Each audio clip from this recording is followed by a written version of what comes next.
نحمدہ ونصلی علی رسولہ الکریم اما بعد۔ عزیز دوستو، اس وقت کورونا کے نام پر جو وبا دنیا کے اندر پھیلی ہوئی ہے، اس کی وجہ سے ایک ماحول کریٹ کیا گیا ہے۔ میں کہہ رہا ہوں ماحول بنایا گیا ہے، ماحول ہے نہیں، بنایا گیا ہے۔ اس کی وجہ سے ایک سنگین ماحول بنایا گیا ہے۔ دنیا کی لابی اپنے مقصد کو حاصل کرنے کے لیے یہ ماحول ہر ملک میں بنا رہی ہے، اور ہر ملک ان کے اشاروں پر چل رہا ہے۔ ہر ملک اپنے ملک کی اکنامک اور معیشت کو تباہ کر رہا ہے۔ اپنے ملک اپنے باشندوں کی موت کو اپنے باشندوں کو موت کے منہ میں دھکیل رہا ہے۔ اب بہت ساری ہندوستان کے کئی ڈاکٹروں نے پہلے ہی راز فاش کر دیے تھے۔ اسی طرح سے امریکہ کے ڈاکٹروں نے بھی یہ بات اب کہتی ہے، اور اب یہ بات کھل کر آ گئی ہے۔ بہت سے اور آرٹیکل لکھنے والوں نے لکھ کر بتلا دیا ہے کہ کورونا وائرس سے ڈرنے کی ضرورت نہیں ہے، یہ کوئی خاص وبا نہیں ہے، یہ کوئی خاص طاقت اور پاور نہیں رکھتا ہے میرے دوستو۔ لیکن پھر بھی اپنے مفاد کو حاصل کرنے کے لیے جو ماحول کریٹ کیا گیا ہے، اس کی وجہ سے انسان خوف کے عالم میں ہے، عام انسان ڈر رہے ہیں۔ آج عجیب سی بات سننے کو ملی، آج عجیب سی بات۔ تو میں نے کہا جب کسی چیز کی کوئی حقیقت نہیں تو اس سے اتنے ڈرنے کی ضرورت نہیں ہے۔ احتیاط اپنی جگہ پر، لیکن انسانیت ہی کو بھول جائے۔ انسانیت کا سبق دینے کے لیے ہم دنیا میں آئے تھے، اور ہم ہی انسانیت کو بھول جائے، یہ تو ٹھیک نہیں ہے نا۔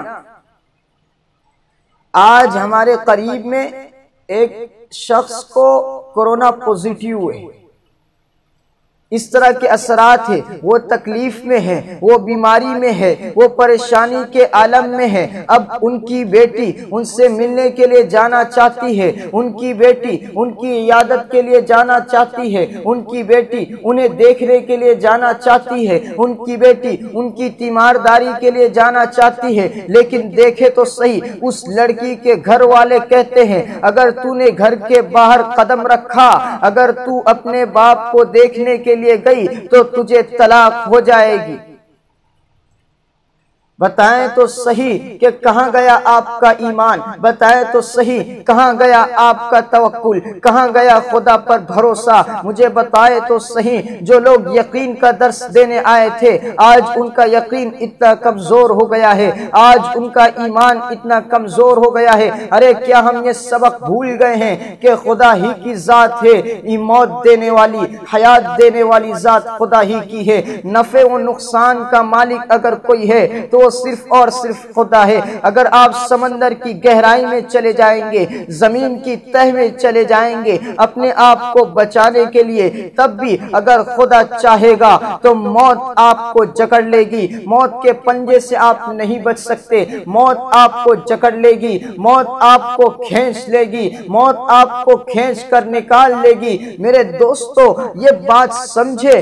آج ایک عجیب سی حکایت آپ کے سامنے پیش کر کے آپ کے یقین کو تازہ کرنا چاہتا ہوں، آپ کے ایمان کو تازہ کرنا چاہتا ہوں۔ میرے دوستو دیکھیں، ایک گاؤں ہے، ایک گاؤں ہے، دیہاتی لوگ ہیں۔ آپ جانتے ہیں کہ دیہاتی لوگ سادہ ہوتے ہیں۔ وہاں پر ایک کسان تھا، ایک کھیت میں کام کرنے والا کسان ہے، بڑا سادہ آدمی ہے، بڑا ایماندار ہے، اس کے اخلاق بہت اچھے ہیں، اس کی گفتگو بہت اچھی ہے، لوگوں سے بہت اچھے انداز میں بات کرتا ہے، کسی کو اس سے کوئی شکایت نہیں ہے، اس کے لین دین بھی برابر ہے، سب اس کی تعریف کرتے ہیں۔ وہ ایک کھیت کے اندر اس کا معمول یہ تھا کہ اس کی بیوی دوپہر کو اسے ٹفن دینے آیا کرتی تھی، دوپہر کو اسے ٹفن دینے آیا کرتی تھی، اور اکثر وہ اوقات ایسا ہوتا تھا کہ وہ لوگ ساتھ میں ٹفن کھایا کرتے تھے۔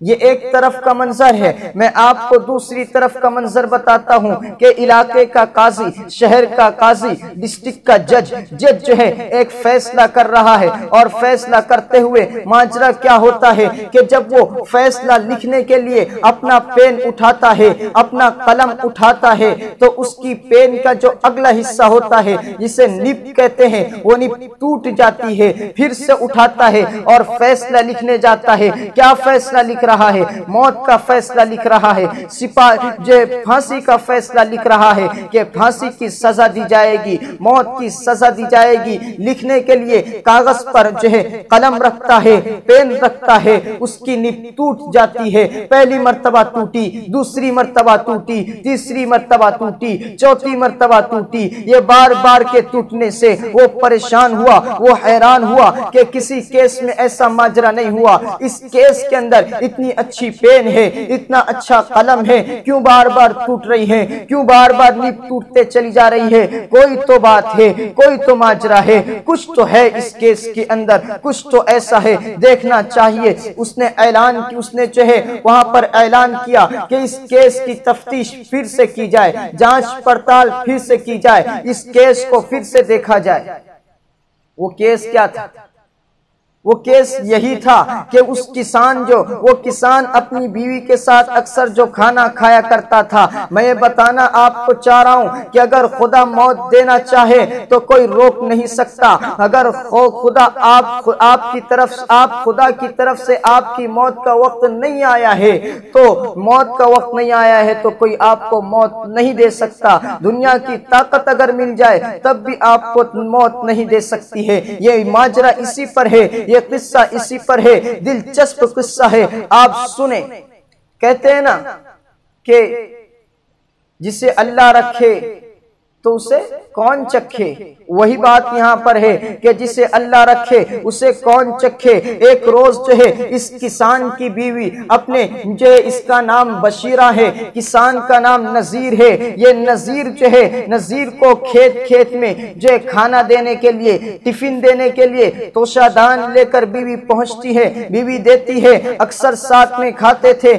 آج کہتا ہے کہ میں بزی ہوں، میں مصروف ہوں، جب میں فارغ ہو جاؤں گا تو میں کھانا کھا لوں گا، تم یہ درخت کی شاخ پر جو ہے کھانے کو لٹکا کر چلے جاؤ، کھانے کو لٹکا کر، کھانے کو باندھ کر گھر پر چلے جاؤ، توشے دان کو وہاں پر لٹکاؤ، جب میں فارغ ہو جاؤں گا تو میں کھا لوں گا، تم یہاں کہاں دھوپ میں کھڑی رہو گی، تم یہاں کہاں دھوپ میں جو ہے پریشان ہوگی، تم چلے جاؤ۔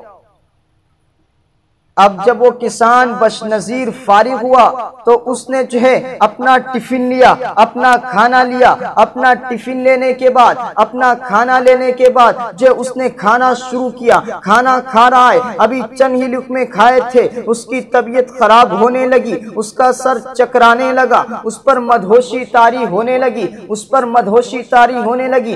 آس پاس کے جو کسان تھے ان کی نظر پڑی اس کی تکلیف کو دیکھ کر، اس کے واویلے کو دیکھ کر وہ قریب آئے، انہوں نے دیکھا کہ اس کی حالت تو بہت خراب ہو گئی ہے، حکیم کو بلایا، ڈاکٹر کو بلایا، ڈاکٹر صاحب بھی آ پہنچے، ڈاکٹر صاحب نے نبض چیک کی، اس کی سانس کو چیک کیا، اس کی دھڑکنوں کو چیک کیا اور افسوس کا اظہار کیا کہ نذیر اب اس دنیا میں نہیں رہا، نذیر رخصت ہو چکا ہے۔ لیکن حیران کن بات یہ ہے کہ اس سیدھے سادے آدمی کو زہر دیا گیا ہے۔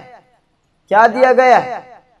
اس سیدھے سادے آدمی کو زہر دیا گیا ہے۔ زہر، اس کے کھانے میں زہر ملا ہوا تھا، اس زہر کی وجہ سے جو ہے کیا ہوا؟ موت ہوئی ہے۔ لوگوں نے کہا ہمارا چھوٹا سا گاؤں ہے، چھوٹا سا دیہات ہے، یہاں سب لوگ مل جھل کر رہتے ہیں، کسی کی کسی سے لڑائی نہیں ہے، کسی کا کسی سے جھگڑا نہیں ہے، کون زہر دے سکتا ہے؟ تو حکیم نے کہا اگر میری بات جھوٹ لگتی ہے میں تصدیق کرا دیتا ہوں، میں سچ ثابت کر کے دکھلا دیتا ہوں۔ جو ٹفن کا کھانا تھا، جو توشے دان کا کھانا تھا، اس نے تھوڑا سا بلی کے منہ میں ڈالا، بلی کے منہ میں ڈالا تو بلی وہیں تڑپنے لگی اور بلی رخصت ہو گئی، بلی وہیں ڈھیر ہو گئی۔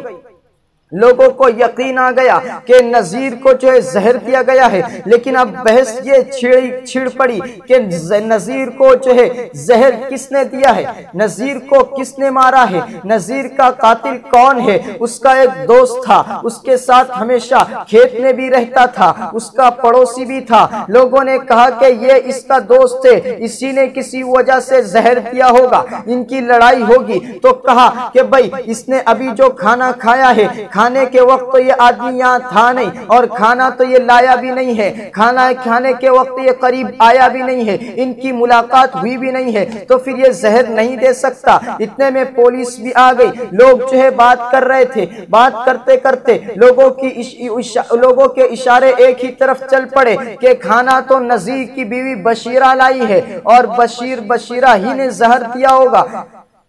ایس ایچ او صاحب بھی آ گئے، پولیس افسران بھی پہنچ گئے، انہوں نے دیکھا، جانچ پڑتال کی، ساری انگلیاں ایک ہی طرف جا رہی تھی، ساری سوئیں ایک طرف، سارے اشارے ایک طرف کہ نذیر کو زہر اس کی بیوی نے دیا ہے۔ کس نے دیا ہے؟ بشیرہ نے دیا ہے۔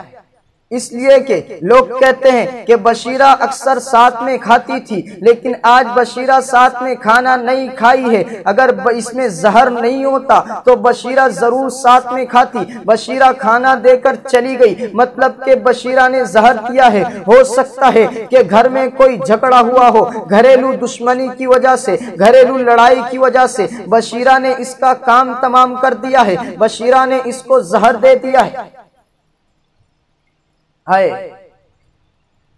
بشیرہ پر الزام، پولیس نے بشیرہ کو اٹھا لیا، پولیس تھانے میں قید کر دیا، اس کے اوپر قتل کا مقدمہ چلایا گیا، عدالت کے اندر اس کو پیش کیا گیا، قتل کا مقدمہ، اور یہ مقدمہ کہ شوہر کو قتل کیا ہے۔ اب وہ جو ہے عدالت کے اندر بحث چھڑی، عدالت کے اندر جج صاحب کے سامنے جو ہے دلیل پیش کرنا ہے، وہاں پر قتل کا مقدمہ ہے، یہ نذیرہ کیا، یہ بشیرہ کیا کہیں گی وہاں پر؟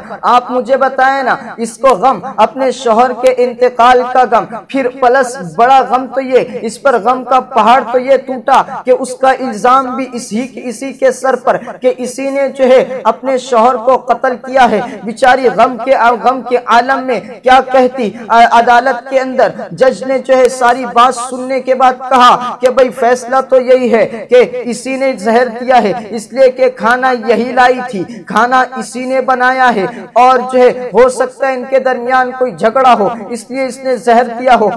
اب جو ہے وہ جج صاحب جو ہے فیصلہ لکھنے کے لیے قلم اٹھا رہے ہیں، اور قلم اٹھاتے ہیں نب ٹوٹتی ہے، قلم اٹھاتے ہیں نب ٹوٹتی ہے، پین اٹھاتے ہیں لکھنے جاتے ہیں کہ اس کو پھانسی دی جائے گی، جو نب ٹوٹ جاتی ہے، پین چلنے کا نام نہیں لیتی ہے۔ یہ ایسا ہی ماجرا جیسے کہ حضرت اسماعیل علیہ السلام کے سر گلے پر جو چھری نہیں چلتی، اسی طرح یہاں پر کاغذ پر پین نہیں چلتی۔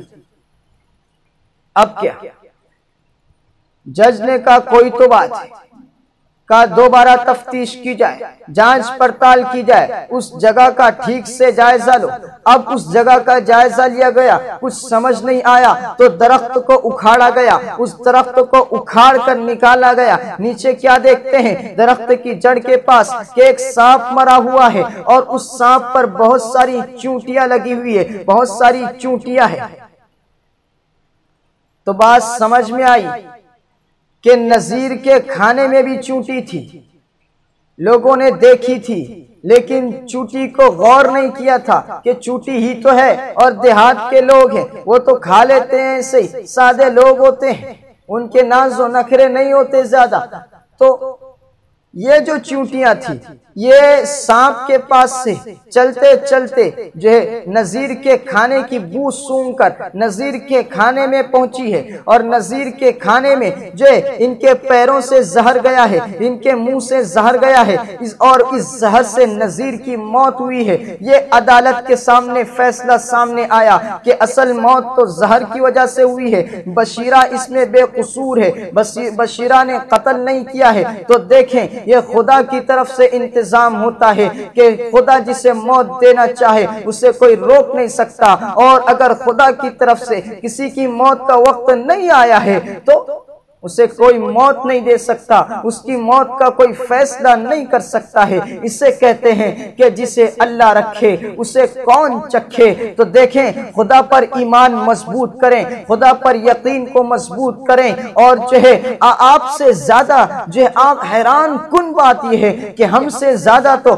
موبائل کی آپریٹر جو ہے، موبائل کی آپریٹر یہ ہم سے زیادہ اچھی ہے۔ آج جو ہمارے پورے دیش میں آپ کسی کو بھی کال لگائیں، فون فون لگائے، آپریٹر کورونا پر تقریر کرتی ہے، لمبی چوڑی تقریر کرتی ہے، اور وہ اپنی اس تقریر میں یہ کہتی ہے کہ کورونا سے پورا دیش لڑ رہا ہے، بیماری سے ہمیں جنگ لڑنا ہے، بیمار سے جنگ نہیں لڑنا ہے۔ کیا کہہ رہی ہے وہ؟ الفاظ غور کرے نا کہ بیماری سے جنگ لڑنا ہے، بیمار سے جنگ نہیں لڑنا، بیمار سے جو ہے بھید بھاؤ نہیں کرنا ہے، بلکہ بیمار کی دیکھ بھال کرنا ہے۔ کم از کم اس آپریٹر سے تو کچھ سیکھ لیتے۔